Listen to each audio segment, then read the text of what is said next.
ඉතින් සුබ උදෑසනක්. මම අද ඔයාලට කියන්න යන්නේ විශේෂ ශාකයක් ගැන. ඒ තමයි තුල්සි. තුල්සි කියන්නේ හින්දු බැතිමතුන්ගේ විශේෂයෙන්ම ඉන්දියාවේ හින්දු බැතිමතුන්ගේ පූජනීය ශාකයක්. එයාලා දවසකට දෙපාරක් උදේ සවස මල් පහන් පත්තු කරලා හඳුන් කුරු පත්තු කරලා තියලා මේ පුද පූජා පවත්වන ශාකයක් තමයි. ඉතින් තුල්සි වර්ග දෙකක් තියෙනවා. කොළ පාට තුල්සි, දම් පාට තුල්සි. ඉතින් මේ දම් පාට තුල්සි එක නිල් පාට දම් පාට තමයි තියෙන්නේ.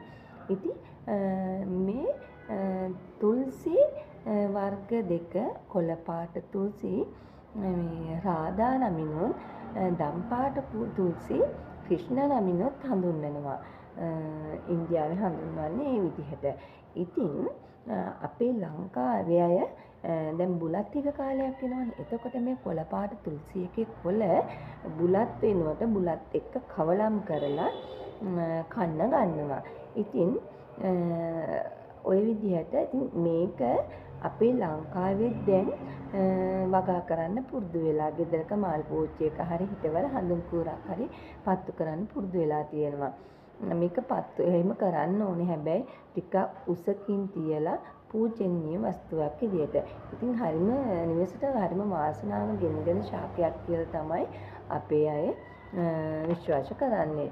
ඉතින් මේ තුල්සි ශාකය ඖෂධීය ගුණයෙන් යුක්ත ශාකයක් කියලා කියනවා.